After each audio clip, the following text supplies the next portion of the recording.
এরে যুবক, নবী চিনলা না? কত বড় নবী উম্মত তুমি হয়েছো, নিজেরে নিজে চিনলা না? যেই চাঁদের পাওয়ারের সাগরে জোয়ার বাটা হয়, এই সাগর, এই চাঁদ নিজেও তার শক্তি জানে না। আমি আপনি আজকে আমাদের দাম জানি না, এজন্যই বলেছি কপাল পাইছিলাম ভালো, কিন্তু সব কপালে সবার সয় না। আজকে আমার নবীর আদর্শ তোমার মাঝে নাই, আদর্শ ফলো করো। আমেরিকা, লন্ডন, ইউরোপের আদর্শ তুমি ফলো করো। পোশাক তুমি কিনতে চাও, তুমি ওদের দিকে ফলো করো। চুলের কাটিং বানাইতে চাও, ওদের দিকে ফলো করে চুলের কাটিং করো। দাড়ির মুশন বানাইতে চাও, ওদের দিকে তাকায়া মুশন বানাও। অথচ শোনো তোমার নবীর সম্মানের কথা। তোমার নবী কত বড় ছিল, কত শানওয়ালা ছিল। যেই নবীর উম্মত হওয়ার জন্য নবীরা পর্যন্ত আল্লাহর কাছে আবদার করত। ভাইরা বন্ধুরা, দানিয়াল আলাইহিস সালামের লাশটারে আল্লাহ পাক ইরাকের রাজমহলে আল্লাহ পাক রেখে দিলেন, সংরক্ষিত রেখে দিলেন। তারপরে ভাইরা বন্ধুরা, নবী চলে গেলেন, নবী ভবিষ্যৎবাণী করে গেলেন। আল্লাহর নবী ভবিষ্যৎবাণী করলেন, আমার একজন সাহাবীর হাতে ওই দানিয়াল পয়গম্বরের লাশটা দাফন কাফন হবে। যখন ইরাক বিজয় হবে, ইরাকের রাজ দরবারে দানিয়াল পয়গম্বরের লাশটা আমার একজন সাহাবী পাইব। আবু বকর সিদ্দিকের জমানা গেল,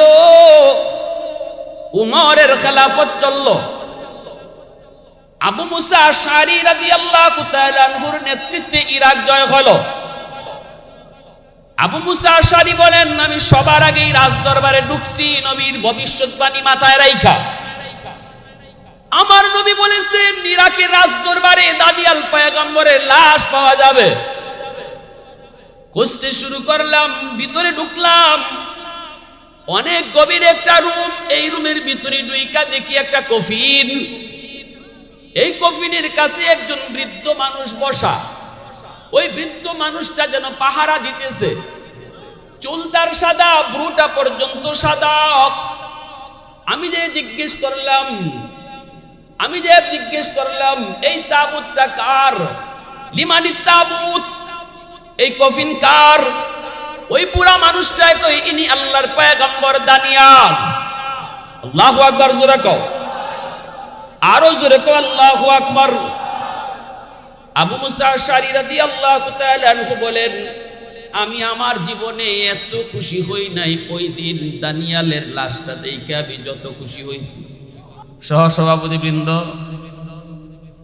উপস্থিত জাতির বিবেক, জাতির কর্ণধার, এ জাতির সূর্য সন্তান, মঞ্চে আসীন উলামায়ে কেরাম, অত্র এলাকার মুরব্বিয়ানে আযম, কলিজার টুকরো যুবক, পর্দার আড়ালে পর্দানশীন মা ও বোনেরা, ইতিমধ্যে আপনারা আমার আলোচ্য বিষয় শুনেছেন। সূরা কাউসার অবলম্বনে আমার আপনার নবীর শান মান। পবিত্র কোরআনুল কারীমের সবচেয়ে ছোট্ট সূরা, 30 নম্বর পারার একখান সূরা, সূরাতুল কাউসার। নামটা আমরা সবাই জানি না কম বেশি। এই সূরাখানা আল্লাহ পাক রব্বুল আলামিন শুধুমাত্র আমার আপনার নবীর শান মান নিয়ে নাজিল করেছেন। আরেকটা সূরা আছে, এই সূরাটাও ছোট। ওই সূরাটার মধ্যে আল্লাহ শুধু তার নিজের শান মান নিয়ে নাজিল করছেন। একটা সূরা হইল নবীর শানে, শুধু নবীর শান, আর কোনো বাড়তি কথা নাই, অন্য কোনো বিষয়ই নাই, শুধু নবীর শান, নবীর মান, নবীর কথা। এই সূরার নাম সূরাতুল কাউসার। আর শুধু আল্লাহর কথা, শুধু আল্লাহর শান, আল্লাহর মান, আল্লাহর পরিচয়। এই সূরার নাম হলো সূরাতুল ইখলাস। নাম জানি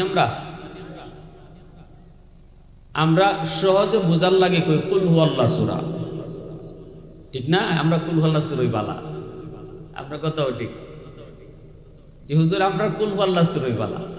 এই কুল হুয়াল্লাহ সূরা যে আমরা চিনি, এই সূরাখানা আল্লাহ শুধুমাত্র তার মান শান নিয়া নাজিল করছেন। আর সূরা কাউসার, ইন্না আতাইনাকাল কাউসার, এই সূরা শুধুমাত্র আল্লাহ তার হাবিবের শান মান নিয়া নাজিল করছেন। নবীজির শান মানের আলোচনা তো বিভিন্ন সূরার মধ্যে আছে ভরপুর কোরআনে, কিন্তু একক সূরা, শুধু একটা সূরার পুরাটাই নবীর শান, নবীর মান। এই সূরার নাম হইল ইন্না আতাইনাকাল কাউসার। বুঝে আসছে ভাই?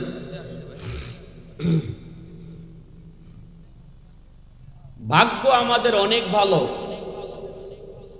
কপাল আমাদের অনেক বড়। কপালটা লইয়াইছিলাম, কিন্তু দুর্ভাগ্য সবার কপালে সব সয় না, ঠিক কিনা? কপাল ভালো হইলে কি হইব? কপালে সব সয় না। এত বড় নবী, আবার এত বড় উম্মত আমরা। নবীও সকল নবীদের শ্রেষ্ঠ নবী, আর আমরাও উম্মত হিসাবে সকল উম্মতের মাঝে শ্রেষ্ঠ উম্মত। খুশির বিষয় না এটা? নবীজি বলেন, আনা আফজালুল আম্বিয়া ওয়া উম্মতি আফজালুল উমাম। আমি নবী হলাম সকল নবীদের মধ্যে শ্রেষ্ঠ নবী। দুনিয়ায় আইসেন আমার আপনার নবী সবার পরে, কিন্তু মর্যাদা দিছেন আল্লাহ সবার উপরে। আইসেন আগে না পরে? মর্যাদা পরে সবার নিচে না উপরে? আমরাও উম্মত হিসাবে আইসি সবার পরে, কিন্তু মর্যাদা দিছেন আল্লাহ সব উম্মতের উপরে। মুসা নবী জিজ্ঞাসিলেন, আল্লাহ এই যে এত বড় মর্যাদা আমরা পাইছি, এটা কি আমরার গুণে পাইছি না নবীর গুণে? জোরে কোন? নবীর গুণে, নবীর গুণে।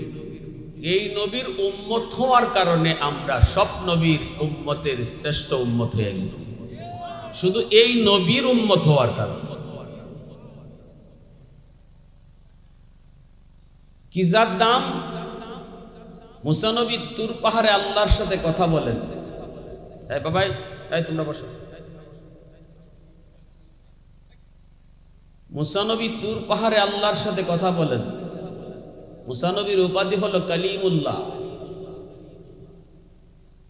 4000 বার যিনি জমিনে বৈশা আল্লাহর সাথে কথা কইছেন, ওই নবীর নাম কি? মুসা নবী। তুর পাহাড়ে আল্লাহর সাথে কথা বলতেন। একদিন মুসা নবী আল্লাহরে জিজ্ঞেস করে, আল্লাহ তুকাল্লিমু মাই হাল তুকাল্লিমু আহাদান গায়রি? আল্লাহ আমার সাথে তুমি যেভাবে কথা কও, ইবাই কি আর কেউ সাথে কথা কইবা? এটা একটু জানার আগ্রহ আছে না, যে আমার সাথে যেভাবে মাতো, ইবাই আর কেউ সাথে মাতবাই না। তা আল্লাহ পাক রব্বুল আলামিন কই, মুসা তুমি কই আছো আর আমি কই আছি? পৌঁছাই। মুসা নবীকে আল্লাহ, আমি তো তুর পাহাড়ের নিচে, তুমি তো উপরে হইবাই। আল্লাহ পাক কয়, এতটুকুই না, আমার মাঝে আর তোমার মাঝে একটা পর্দা আছে।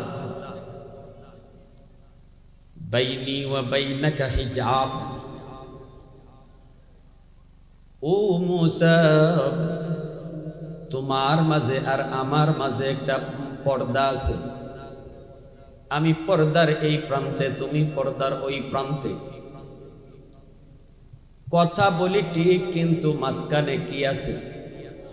হ্যাঁ, এই পর্দা তোমার আমার মাঝখানে পর্দারে মুসা। কিন্তু শুনো, সায়াতি উম্মাতুন, ভবিষ্যতে এমন একটি উম্মত জমিনে আসবে, যে উম্মতদের সাথে আমি আল্লাহ কথা বলবো। লাইসা বাইনি ওয়া বাইনাহুম হিজাব। শুধু তোমার মতো তাদের সাথে কথা নয়, বরং তাদের মাঝে আর আমার মাঝখানে কোনো পর্দা থাকবে না।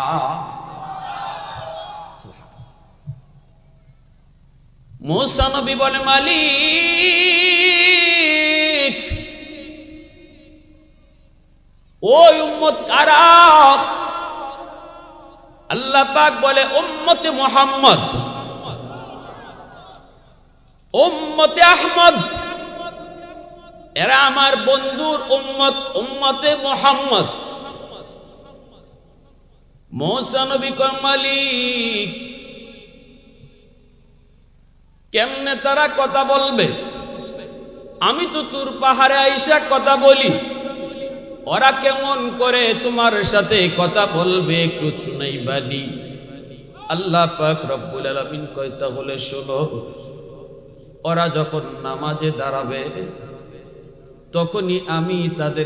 তখনই তারা আমার সাথে কথা বলবে। এজন্যই তো আল্লাহ পাক তার হাবিবকে জানায় দিছে, বন্ধু তুমি জানায় দাও, মুসাল্লি ইউনাজি রব্বা, মুসল্লি যখনই নামাজে দাঁড়ায় তখনই সে আল্লাহর সাথে কথা কয়। নামাজি কার সাথে কথা কয়? একটু জোরে বলেন, কার সাথে?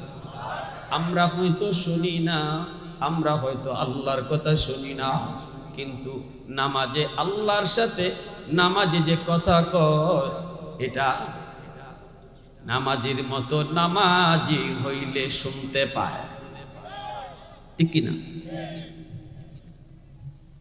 দরগার ইমাম সাহেব হযরত মাওলানা আকবর আলী সাহেব রাহিমাহুল্লাহ জমিনে নাই, কাতিয়ার সাহেব রাহিমাহুল্লাহ জমিনে নাই।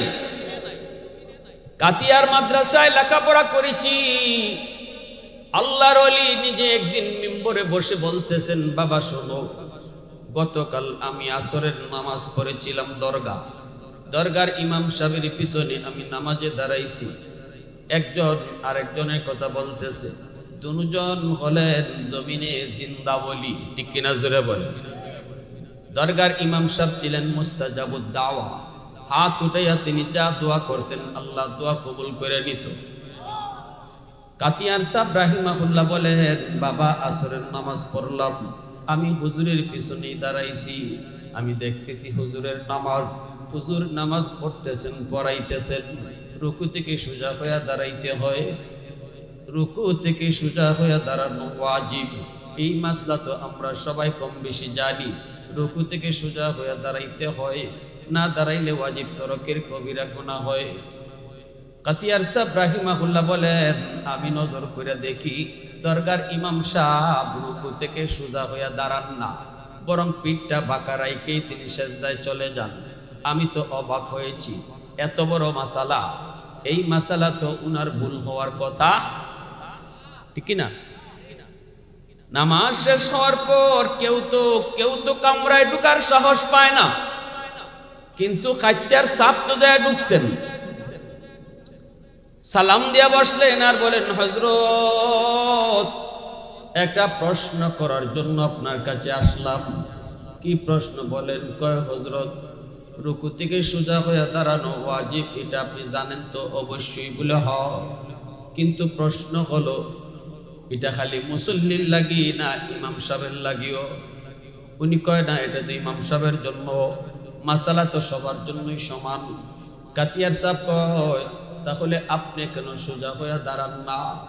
আপনি কেন বাঁকা থাকতেই সেজদায় চলে গেলেন? আমি তো আপনার পিছনেই দাঁড়ানো ছিলাম। দরগার ইমাম সাহেব তখন শোনা মাত্রই কয়, ইন্না লিল্লাহ ইন্না লিল্লাহ। কোন কি আপনি?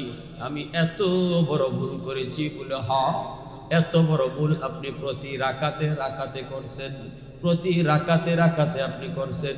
তখনই দরগার ইমাম হাত জোর করে বলতেছে, হযরত আমার মনে পড়ে না, আমি ভুলে গেছি, আমি আল্লাহর কাছে মাফ চাই, আল্লাহ তুমি আমার মাফ করো। কাতিয়ার সাহেব কয়, ভুল তো পরে, আগে কোন কি হইছে? কেন আপনি এমন করেন? কেন এমন করেন?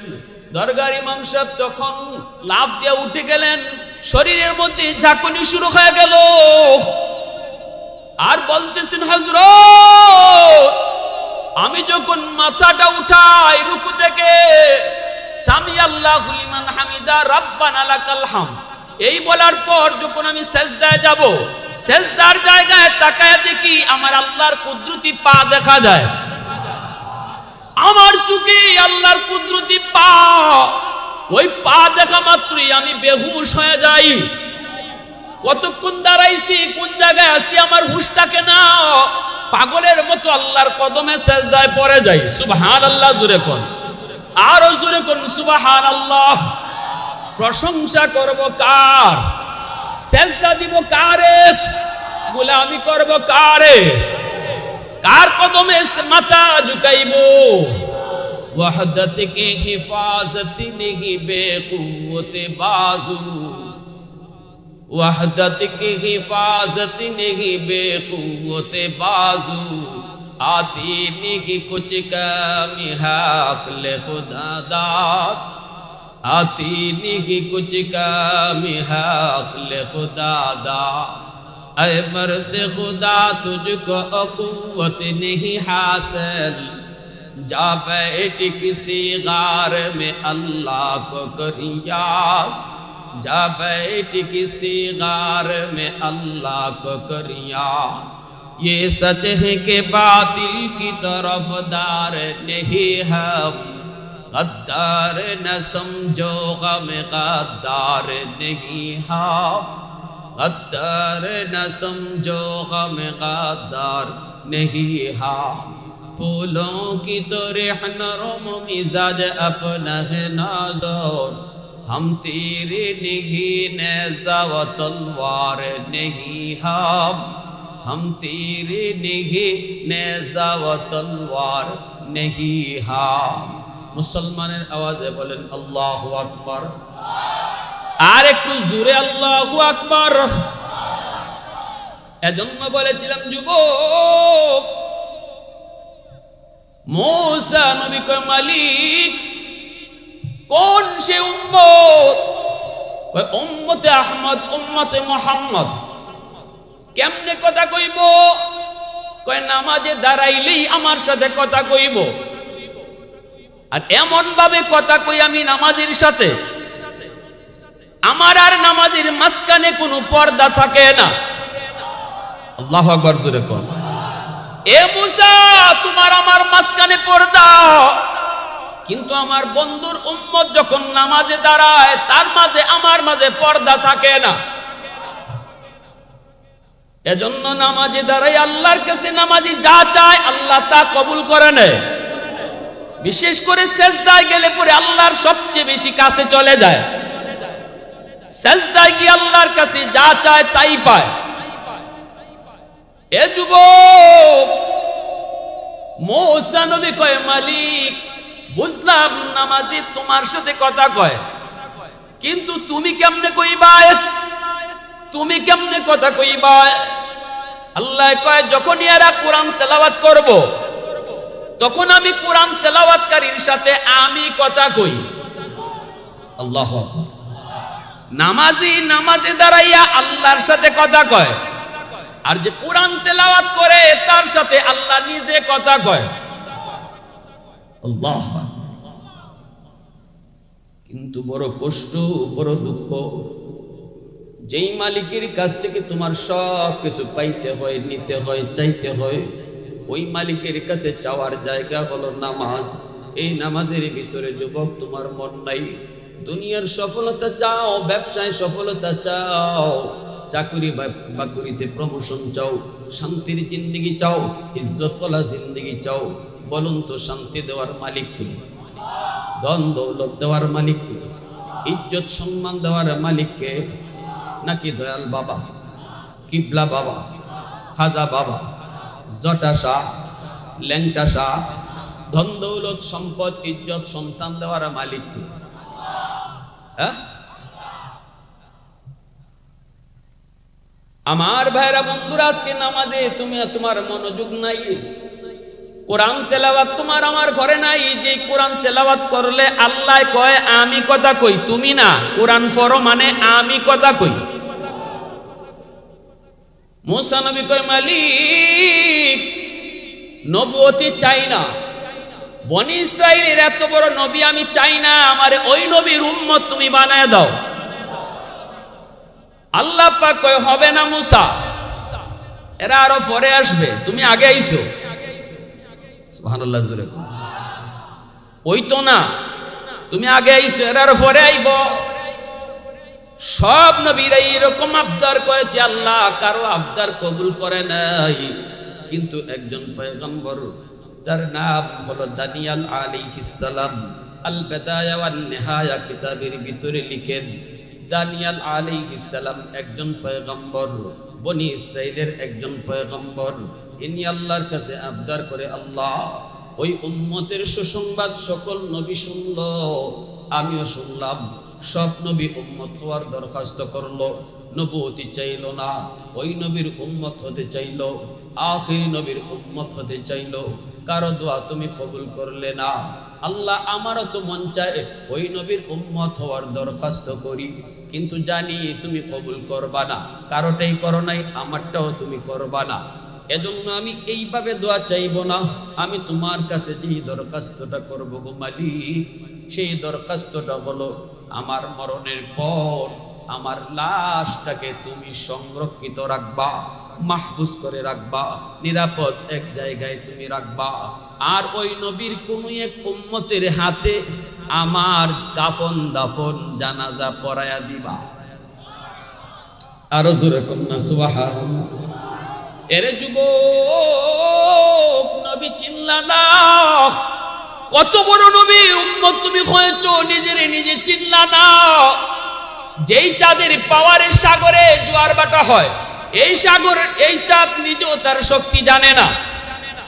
আমি আপনি আজকে আমাদের দাম জানি না, এজন্যই বলেছি কপাল পাইছিলাম ভালো, কিন্তু সব কপালে সবার সয় না। আজকে আমার নবীর আদর্শ তোমার মাঝে নাই, আদর্শ ফলো করো। আমেরিকা, লন্ডন, ইউরোপের আদর্শ তুমি ফলো করো। পোশাক তুমি কিনতে চাও, তুমি ওদের দিকে ফলো করো। চুলের কাটিং বানাইতে চাও, ওদের দিকে ফলো করে চুলের কাটিং করো। দাড়ির মুশন বানাইতে চাও, ওদের দিকে তাকায়া মুশন বানাও। অথচ শোনো তোমার নবীর সম্মানের কথা। তোমার নবী কত বড় ছিল, কত শানওয়ালা ছিল, যেই নবীর উম্মত হওয়ার জন্য নবীরা পর্যন্ত আল্লাহর কাছে আবদার করত। ভাইরা বন্ধুরা, দানিয়াল আলাইহিস সালামের লাশটারে আল্লাহ পাক ইরাকের রাজমহলে আল্লাহ পাক রেখে দিলেন, সংরক্ষিত রেখে দিলেন। তারপরে ভাইরা বন্ধুরা, নবী চলে গেলেন, নবী ভবিষ্যৎবাণী করে গেলেন। আল্লাহর নবী ভবিষ্যৎবাণী করলেন, আমার একজন সাহাবীর হাতে ওই দানিয়াল পয়গম্বরের লাশটা দাফন কাফন হবে। যখন ইরাক বিজয় হবে, ইরাকের রাজ দরবারে দানিয়াল পয়গম্বরের লাশটা আমার একজন সাহাবী পাইব। আবু বকর সিদ্দিকের জমানা গেল,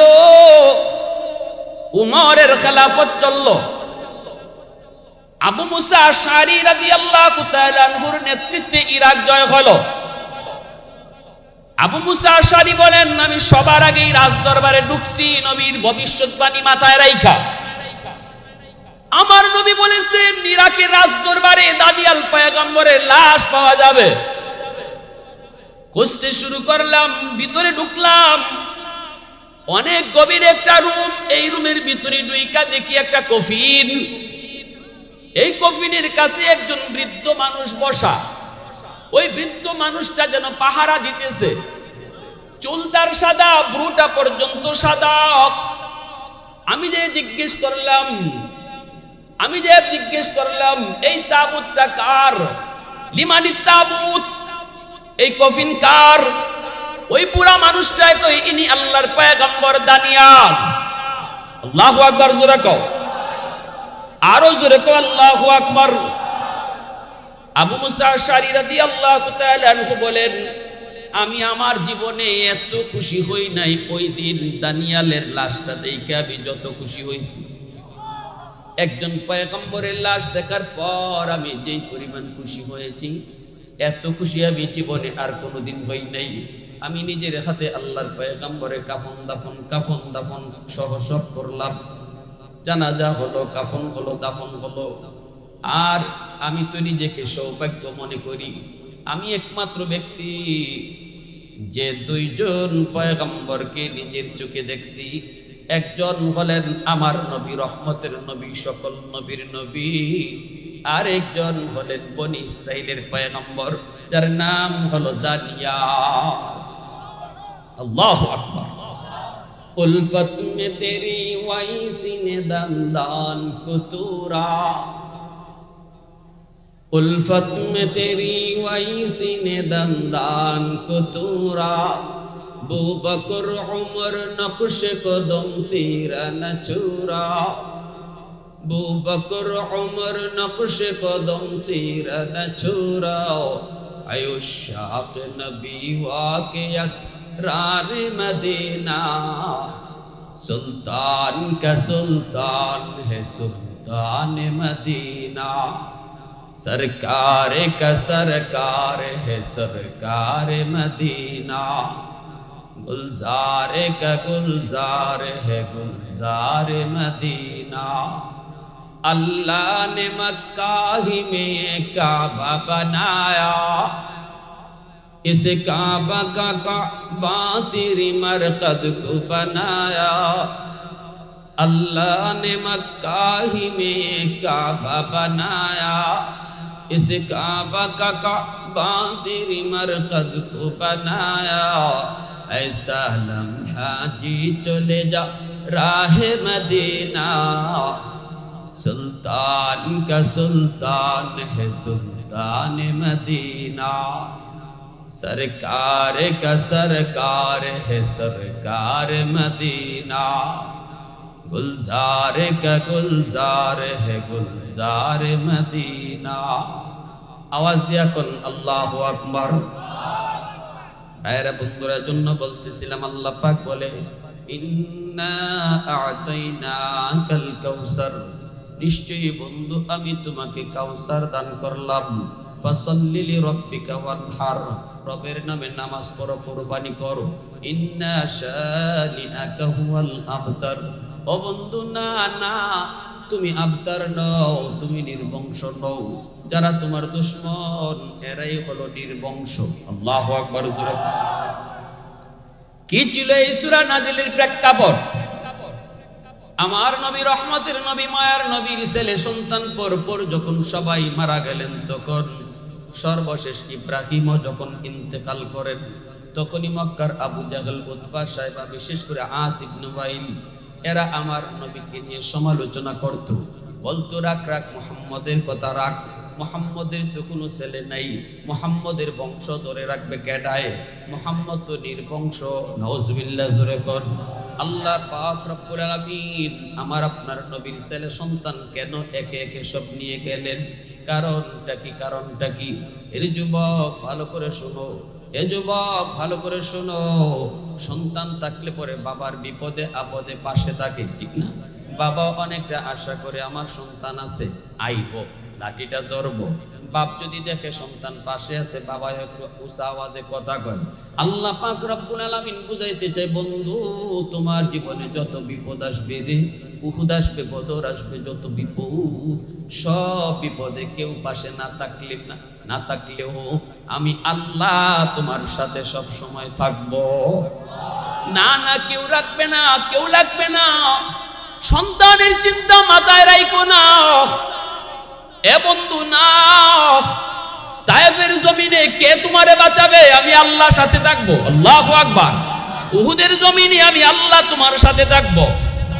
ভাইয়েরা বন্ধুরা, আল্লাহ পাক রব্বুল আলামিন নবীর পরে ছেলে নবী হয়। আমার নবী রহমতের নবী, শেষ নবী। নবীর পরে আর কোন নবী আসবে? আমরা অতীতে দেখেছি অনেক নবী, নিজে নবী, ছেলেও নবী। ইব্রাহিম নবী নিজে নবী, ছেলেও নবী, ওনার ছেলে নবী, ওনার ছেলেও নবী। এইভাবে অনেক নবী, নিজেও নবী, ছেলেও নবী। এই দিক দিয়ে তাদের মর্যাদা একটু বেশি। নিজে যদি চেয়ারম্যান হয়, ফুলাও যদি চেয়ারম্যান হয়, বুক ফুলায় কইব আমারে ভোট দিতে হয় না কেন? আমি চেয়ারম্যানের ফুলা চেয়ারম্যান, আমার আব্বাই চেয়ারম্যানই করে গেছে, অতএব তার মর্যাদা একটু বেশি। আমার আল্লাহ কই, বন্ধু না, তোমার পরে আর আমি কাউকে নবী বানাবো না। না না, তোমার পরে কাউকে নবী বানাবো না। ওই যে ওদের খারাপ নবী, সন্তান নবী। অতএব যদি তোমার ছেলে বাঁচায় রাখি, তাহলে তোমার পরে তোমার ছেলেকেও নবী বানাইতে হয়। যেহেতু এই নিয়মটা আগে ছিল, অতএব না না আল্লাহ পাক রব্বুল আলামিন পরিষ্কার ভাবে ছেলে সন্তান এইভাবে নিয়ে গেলেন তো গেলেন। জন্মের আগে বাবাও নিয়ে গেলেন। প্রশ্ন হয় বাবাও কেন নিয়ে গেলেন? এখানেও হিকমত রেখেছেন আল্লামা জিয়াউল কাসিমি রাহিমাহুল্লাহ খুতুবাতে কাসিমের ভিতরে তিনি পরিষ্কার লিখেছেন, আল্লাহ এই কথা বুঝাইতে চায়, বন্ধু বাপ ডাকতে পারো নাই জীবনে, কত সন্তান মুখ কইরা আব্বা কইয়া ডাক দে, মুখ কইরা আম্মা কইয়া ডাক দে। তোমারও তো জীবনে আব্বা কইয়া ডাক দেওয়ার ইচ্ছা ছিল। আমি আল্লাহ জানি সব সন্তানই আব্বাকে আব্বা কইয়া ডাক দেয়া যে মজা পায়, পৃথিবীতে আর কোনো ডাকে এত মজা পায় না। এরপরও বন্ধু কষ্ট নিও না। কেন নিছি জানো নি? জন্মের পরে তোমার মুখ দিয়ে আব্বা ডাক আগে বের হতে আমি আল্লাহ রাজি না। জন্মের পরে তোমার মুখ দিয়ে যেন সবার আগে আল্লাহ ডাক বের হয়। একটু জোরে আওয়াজ দিয়ে আল্লাহু আকবার, আর জোরে আল্লাহু আকবার। কারণ তোমার জীবনে এমন এমন ঘটনা আসবে যেই ঘটনায় কেউ পাশে থাকবে না, থাকবো আমি আল্লাহ। কেউ থাকবে না, আমি আল্লাহ থাকবো, আমি আল্লাহ। এই সমস্ত হিকমতের কারণে আল্লাহ জন্মের আগে বাবা নিছেন, সন্তান একে একে নিয়ে গেছেন। কিন্তু বেদিন বেঈমানের দল আমার নবীকে নিয়ে মন্দ বলে। আসিফ নেওয়াইল কয় রাখ, মুহাম্মদ তো নির্বংশ, তার তো কোনো সন্তান নাই, বংশ ধরে রাখবে কেডায়? নবীজিও মনে মনে কষ্ট পাইছেন, এই কথাটা শুনে কষ্ট পাইছেন। আল্লাহ কয় বন্ধু তোমাকে আমি আল্লাহ সন্তান নিয়ে গেলাম, কিন্তু কাউসার তোমাকে দান করলাম। অনেকগুলি অর্থ, এত অর্থ বলা যাবে না। এর ভিতরে উল্লেখযোগ্য একটা বলি, আল্লাহ পাক কয় বন্ধু একদল জামাতে সাহাবা আমি তোমারে দিছি, সন্তান নিছি জামাতে সাহাবা তোমারে দিছি। আল্লাহু আকবার। সন্তান বাবার জন্য যত দূর করবে, তোমার সাহাবীরা তার চেয়েও তোমার জন্য বেশি করবে, ঠিক না? নবীর জন্য সাহাবায়ে কেরাম জীবন দিতে বিন্দু পরিমাণ দ্বিধা করতেন না। নিজের জীবন যায় যাক, কিন্তু আমার নবীর গায়ে টুকা লাগবে এটা বরদাস্ত করেন নাই, ঠিক কিনা রে ভাই? আরো জোরে কোন ঠিক কিনা? হযরত খুবাইব রাদিয়াল্লাহু তাআলা আনহুকে যখন মক্কার শুলিতে চড়াই দেওয়া হবে, আবু সুফিয়ান বারবার কইছিল, খুবাইব একবার শুধু মুহাম্মদকে তোর জায়গায় এরকম শুলিতে চড়াইছি। আরে মুহাম্মদ তো এখানে না, মুহাম্মদ তো মুহাম্মদের জায়গায়, তুই শুধু একবার আমাগরে কইবে, আমরা শুধু শুনবো, তোর জায়গায় মুহাম্মদকে আমরা শুলিতে চড়াইছি, এতটুকু শুধু মুখ দিয়ে কইবি, তোরে আমরা মুক্ত করে দিব। হযরত খুবাইব রাদিয়াল্লাহু তাআলা আনহু তিনি বলেন, মেরে বেঈমানের দল, কি কইলি তোরা, কি কইলি? আমি খুবাইবের জান থাকতে আমার নবীর গায়ে একটা কাঁটা লাগবে। আল্লাহু আকবার। আমি খুবাইবের জান থাকতে আমার নবীর গায়ে একটা কাঁটা লাগবে, আমি বরদাস্ত করব না। জীবন যাবে যাক, তবু নবীর গায়ে কাঁটা লাগতে দিব না। আল্লাহু আকবার জোরে কর। মা রাআইতু আহাদান ইউহিব্বু আহাদান কা হুব্বি আসহাবি মুহাম্মাদিন মুহাম্মাদা। আবু সুফিয়ান বাধ্য হয়ে বলেছিল কাফের হইয়া, এরে লিডারে মক্কার মানুষ শুনো, আমি লিডারি করেছি সারা জীবন।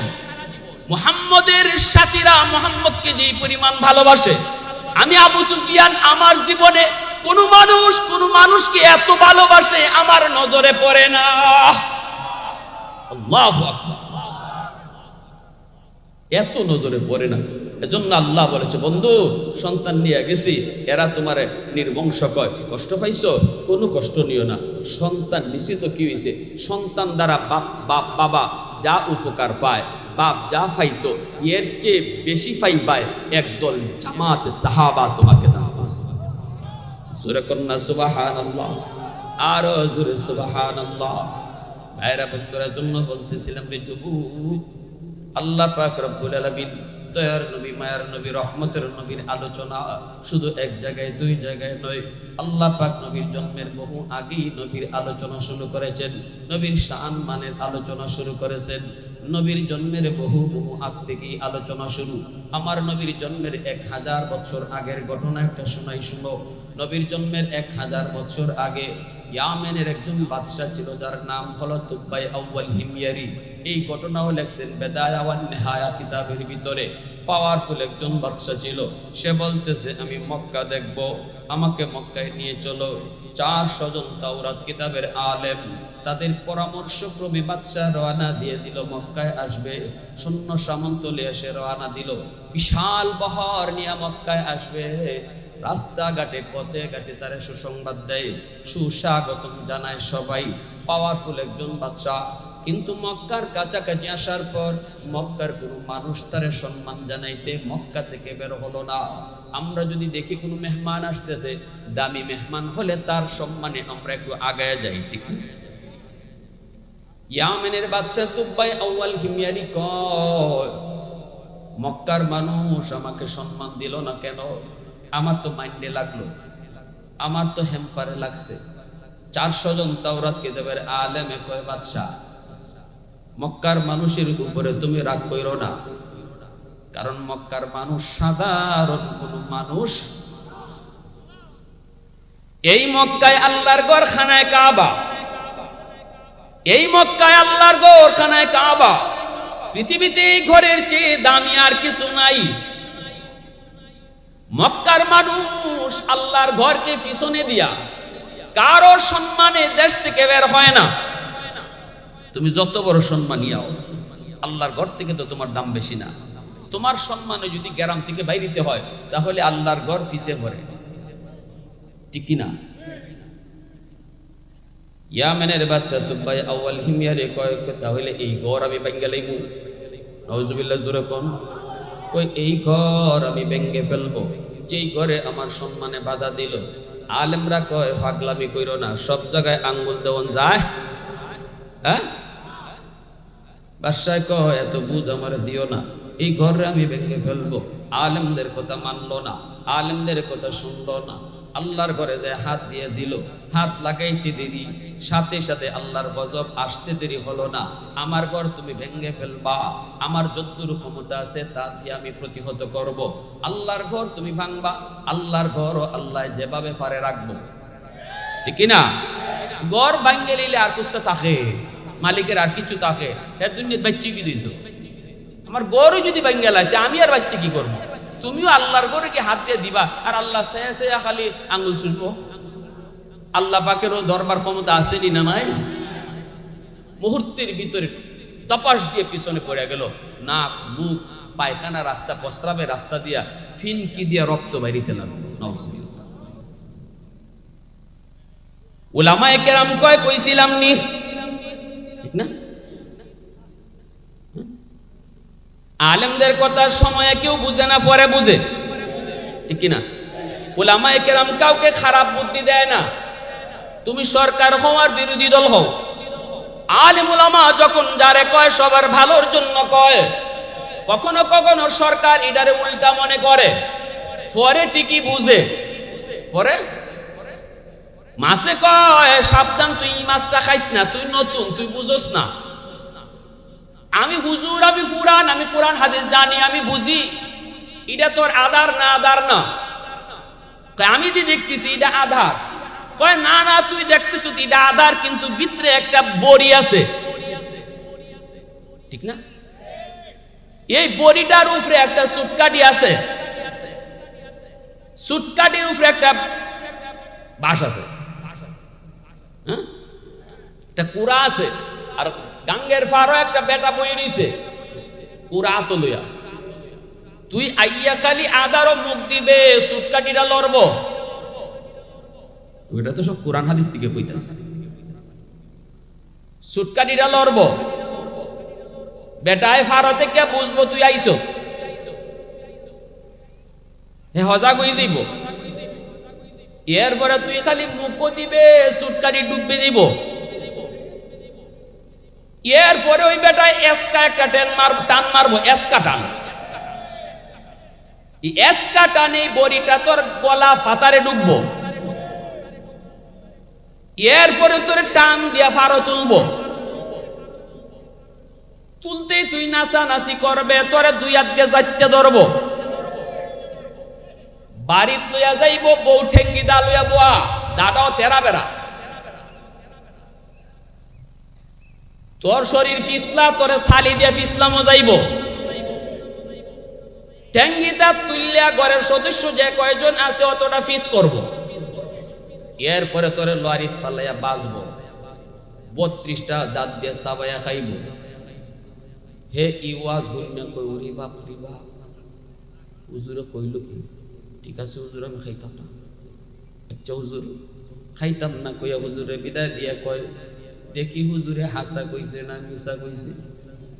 এখন ওই বড়ি যেই আদারের ভিতরে ঢুকাইল, এই আদারের সাইড দিকে ঘুরে আর কয়, কই আমি দি কোনো বড়ি দেখি না। যে বেটা বড়ি ঢুকাইছে কায়ের মাঝখানে, এটা কি বড়ি দেখবার লাগে দিছে? লুকাই দিছে না? হে কায়ের মাঝখানে আদারের মাঝখানে চারিদিকে ঘুরে আর কয়, কই আমি দি কোনো বড়ি দেখি না। মাঝে মাঝে উপরের দিকে চায়, কই আমি দি কোনো চুটকাটিও দেখি না। আবার উপরের দিকে তাকায়, কয় আমি দি কোনো মানুষও দেখি না। বুঝছি হুজুরে আমারে ধোঁকা দিয়া এখান থেকে সরাইয়া পরে নিজে খাইতে চাইছে। কয় না হুজুর আপনারে খাইতে দিব না। আমরাও কিছু কথা কইলে কয়, বুঝছি হুজুররা ইয়া চেয়ারও বইতো, কয়নি না? কয় না? কয় বুঝছি হুজুররা ইয়া চেয়ারও বইতো না, চেয়ারও বইবার লাগিয়ে দিতাম না। যা খাওয়ার আমরাই খাই, মরা গরুর আড্ডি হোক আর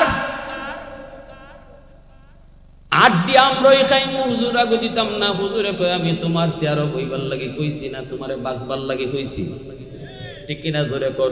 ওলামায়ে কেরাম হাদিস পড়ানোর ভিতরে যেই মজা পায়, এই মজা এমপি গিরির ভিতরে নাই, চেয়ারম্যানের ভিতরে নাই, মেম্বারের ভিতরে নাই।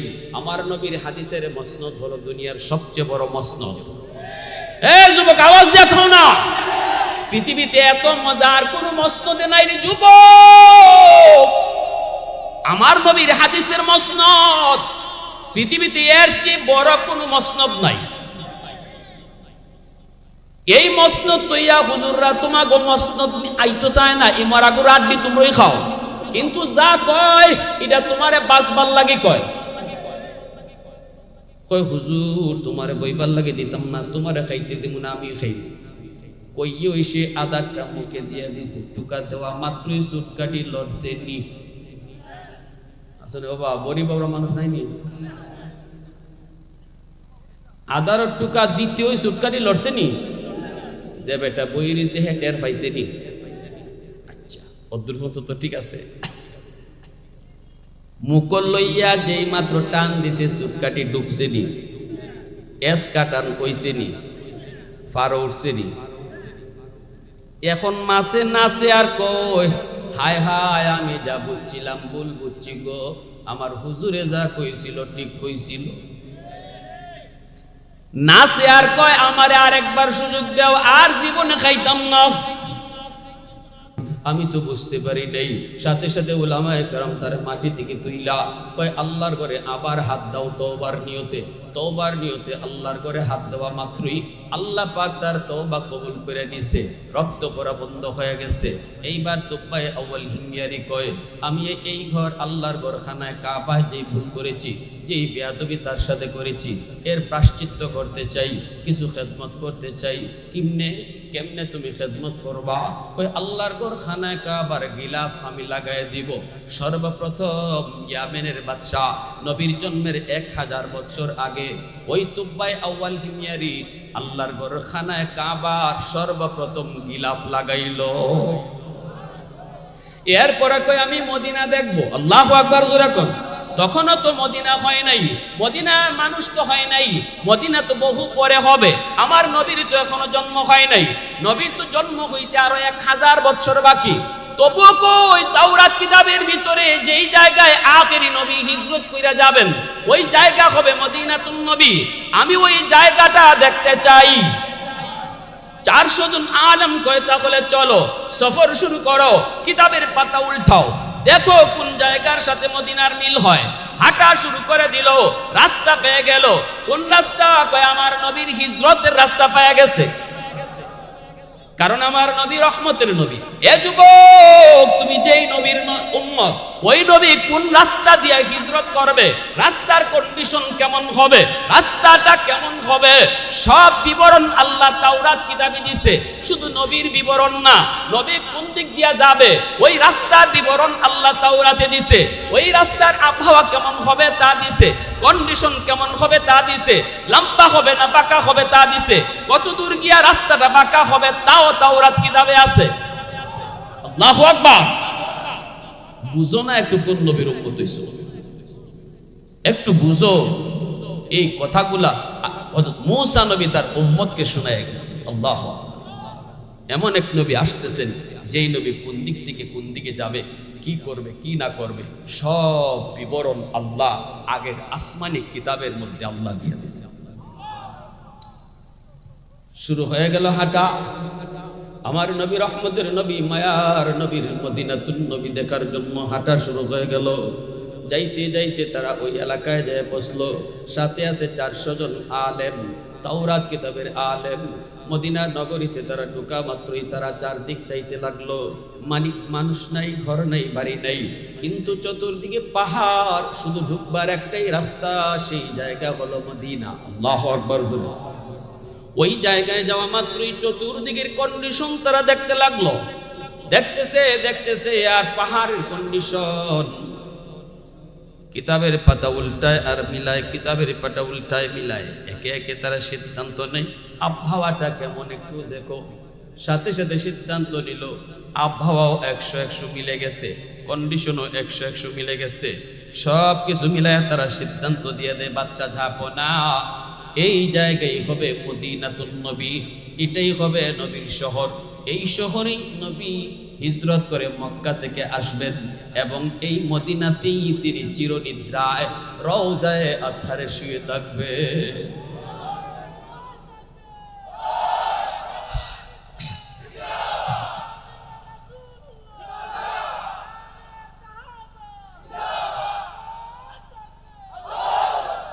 উলামায়ে কেরাম কয় বাদশা ঝাপনা, আমার নবী রওজা যেই শহরে হবে ওই শহর আমরা পেয়ে গেছি। আমরা উলামায়ে কেরাম সিদ্ধান্ত নিছি এই শহর ছেড়ে আমরা যাব না, আর আমরা ইয়ামেনে যাব না, এই শহরেই থেকে যাব। আমাদের জন্য ছোট ছোট 400 ঘর আপনি বানিয়ে দিয়ে যান। আমাদের মন বলে যেই নবীর উসিলায় আল্লাহ কায়নাত বানাইল গো, যেই নবী এই মদিনায় শুয়ে থাকবেন, এই মদিনাতে আমাদেরও যেন কবর হয়। আমাদের কবরের পাশ দিয়া রহমতের নবী হাঁটবে, নবীর পায়ের ধুলাবালিগুলি আমাদের কবরে পড়বে। ধন্য আমরা, ধন্য আমাদের বাড়িটা এখানেই বানায় দিয়া যান। বাদশাহ 400 জন আলেমকে ঘর বানায় দিল। বাদশাহ মনের মাধুরী দিয়া একটা ঘর বানাইতেছে, অনেক সুন্দর করে একটা ঘর বানাইতেছে। উলামায়ে কেরাম জিজ্ঞেস করে বাদশাহ এই ঘরটা কার জন্য? বাদশার চোখ দিয়া পানি জড়ি কই আমি তো থাকতে পারলাম না, তোমরা তো থেকে গেলা। আমারও তো মন চায় আমার রহমতের নবীর রওজার পাশে আমারও কবর হোক। ইয়ামেনের বাদশাহী আমার মন চায় না, বাদশাহী আমার মন চায় না, রহমতের নবীর পাশে কবর হোক, ধন্য। কিন্তু পারবো না, জনগণের দায় দায়িত্ব, চলে যেতে হইতেছে। কিন্তু আমার নবী মক্কা থেকে মদিনায় যেদিন হিজরত করে আসবেন গো, ওই দিন তো তাওরাত কিতাবে পেয়েছি নবীর কোনো ঘর থাকবে না। কার বাড়িতে নবী উঠবো? সবাই তো নিতে চাইবো। না না, আমার মন চায় আমি নবীর জন্য একটা ঘর এখানে বানায়া যাব। এটা হবে আমার নবীর ঘর, এটা হবে রহমতের নবীর ঘর, শেষ নবীর ঘর, এটা হবে শ্রেষ্ঠ নবীর ঘর। जो नबियों का नबी हो, जो रसूलों का रसूल हो, যিনি হবেন সকল নবীদের নবী, যিনি হবেন সকল রাসূলদের রাসূল। এই ঘরটা এত সুন্দর মনের মাধুরী দিয়া বাদশা বানায়, দামি দামি পাথর দিয়েও বাদশা ঘরটা বানায় দিল। এরপরে বাদশা ঘরটার মধ্যে তালা লাগাই দিল, চাবিটা আমির সাহেবের হাতে দিয়ে দিল, হাতে একটা চিঠিও দিয়ে দিল, আর বলল আমির সাহেব চিঠিটা আমানত হিসাবে দিলাম, এই চিঠিটা তুমি মৃত্যুর আগে তোমার সন্তানের কাছে দিয়ে যাবা। চিঠি আর চাবি, এই চাবিটা পরম্পরায় পরম্পরায় তোমার বংশের শেষ মানুষটা যেদিন নবী মক্কা থেকে মদিনা হিজরত করে আসবেন সেদিন যেন নবীর হাতে এই আমানত পৌঁছায় দেয়। আল্লাহ আল্লাহ। तकबीर में कलमा में नमाजों में अज़ा में, तकबीर में कलमा में नमाजों में अज़ा में है नाम इलाही से मिला नाम मोहम्मद, है नाम इलाही से मिला नाम मोहम्मद। महबूब ने कहा सल्ले अला नाम मोहम्मद, आका की जिया दिल की जिला नाम मोहम्मद, आका की जिया दिल की जिला नाम मोहम्मद। मोहब्बतेर आवाज़े को अल्लाहु अकबर, आरो दूरे अल्लाहु अकबर। भाइरा बंधुरा जन्म शुने যুবক এই কথা বইলাম আমি সাহেবের কাছে চিঠি আর চাবি আমানত দিয়া ইয়ামিনের বাদশা তুফাই আউয়াল হিময়ারি, অনেক পাওয়ারফুল একজন বাদশা, সাথে ছিল আরো হাজারো হাজারো সৈন্য সামন্ত, তাদেরকে নিয়ে সে ইয়ামিন চলে আসলো।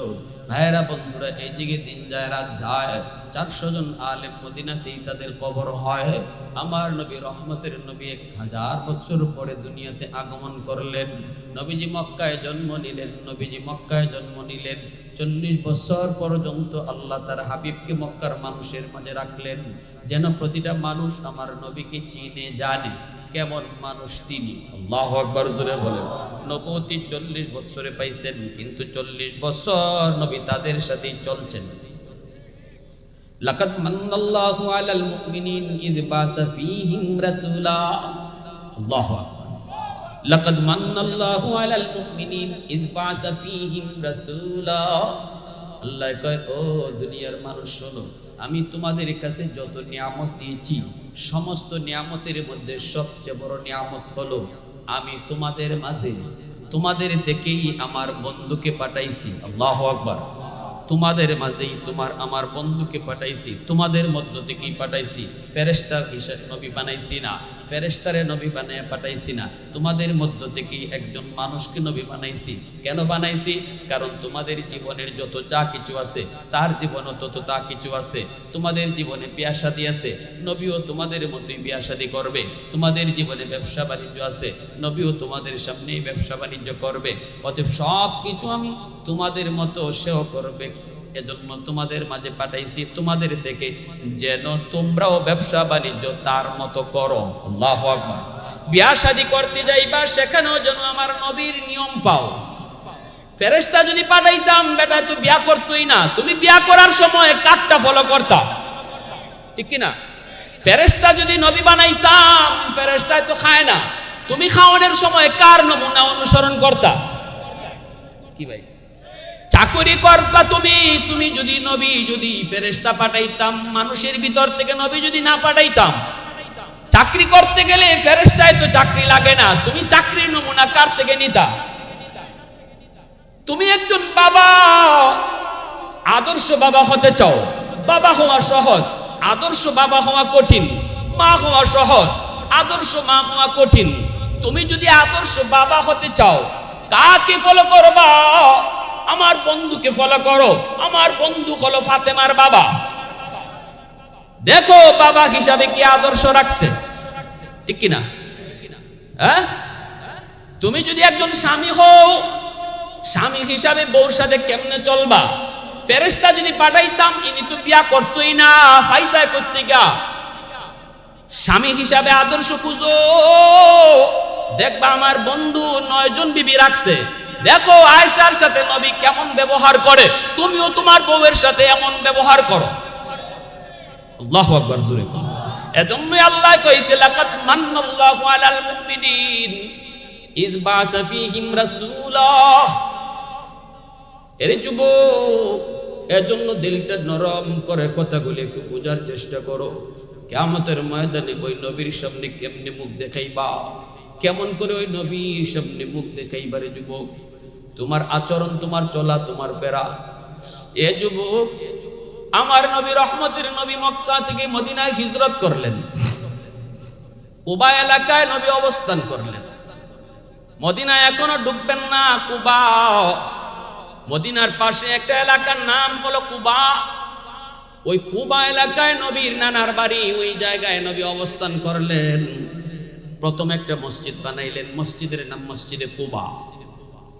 আর নবী ঘোষণা দিলেন, এই মসজিদে কেউ যদি 2 রাকাত নামাজ পড়ে আল্লাহ তারে কবুল উমরার সওয়াব দান করবে। এজন্য হাজী সাহেবরা কুবা মসজিদে 2 রাকাত নামাজ পড়ে, ঠিক না? আমার নবী মসজিদে কুবায়, নবী কুবা এলাকায় মদিনার মানুষ নবীকে সুস্বাগতম জানানোর জন্য রওনা দিয়ে দিল। সবাই দলে দলে যাইতেছে নবীকে সুস্বাগতম জানায়া মদিনায় ঢুকাবে, নবীকে সুস্বাগতম জানায় মদিনায় ঢুকাবে। অনেকে অনেক কিছু মনে নিয়ে যাইতেছে। আমার নবী মদিনায় ঢুকবেন, কই থাকবেন, কার বাড়িতে থাকবেন? একজনে মনে মনে কয়, আমার তো আছে 5টা বাড়ি, আমি নবীরে দিয়ে দিব 4টা বাড়ি, আমি থাকবো 1টা বাড়ি। আরেকজনে কয়, আমার আছে 2টা, আমি 1টা দিয়ে দিব, তবুও নবীরে আমার বাড়িতে থাকতে দিব। আরেকজনে কয়, আমার 2টা ঘর আছে, 1টা ঘর নবীরে দিয়ে দিব। এইভাবে প্রত্যেকেই মনের ভিতরে নবীকে ঘর দিবে, বাড়ি দিবে। এই রকম কল্পনা জল্পনা নিয়ে মনের ভিতরে আগ্রহ নিয়ে কুবার দিকে যায়। মদিনার মানুষের অন্তরে আজকে ঈদের আনন্দ, কারণ রহমতের নবী মদিনায় আইছে। আল্লাহু আকবার। মক্কার মানুষ নবীরে চিনল না, চিনল মদিনার মানুষ। এ যুবক, আওয়াজ দাও না, ঠিক কিনা? এজন্য মক্কার চেয়ে মদিনার দাম বেশি। মক্কার মানুষের চেয়ে মদিনার মানুষের দাম বেশি।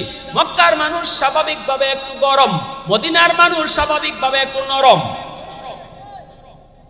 সারা বাংলাদেশের ভিতরে সিলেটের মানুষ স্বাভাবিকভাবে একটু নরম। এটা আমার কথা না, কুতুবুল আলম শাইখুল ইসলাম হুসাইন আহমদ মাদানী রহমাতুল্লাহি আলাইহি, তিনি রমজান সিলেটের মাটিতে কাটাইতেন। কুতুবুল আলম শাইখুল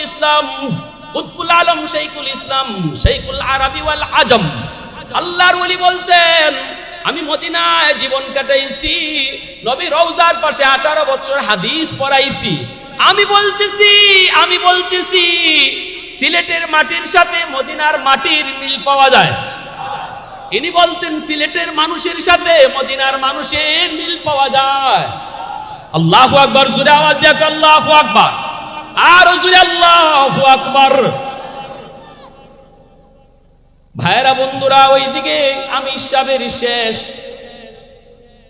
সাহেবের হাতে যে চিঠি আর চাবি ছিল, এই চিঠি আর চাবি পরম্পরায় হাত বদল হতে হতে তার বংশের সর্বশেষ যেই মানুষটার কাছে চিঠি আর চাবি এসে পৌঁছলো, ইনি আর কেউ নন, ইনি হলেন আবু আইয়ুব আনসারী রাদিয়াল্লাহু তাআলা আনহু। আল্লাহু আকবার। মদিনার আনসার সাহাবী হযরত আবু আইয়ুব আনসারী রাদিয়াল্লাহু তাআলা আনহু, ওনার হাতে চিঠি আর চাবি আইসা শেষমেশ হচ্ছে যখন নবী মদিনায় হিজরত করে আইছে। ইনিও তার বাপের কাছ থেকে এইভাবেই পাইছেন। বাবাই কইছে, বাবা চিঠি আর চাবিটা রাখো, যেদিন রহমতের নবী মক্কা থেকে মদিনায় হিজরত করে আসবেন, এই চিঠি আর চাবি আমানত নবীর হাতে পৌঁছায়া দিও। আমার ভাইরা বন্ধুরা, যুবক, আমার নবীর একটা আমানত আল্লাহ 1000 বছর আগ থেকে কেমন সংরক্ষণ করছে।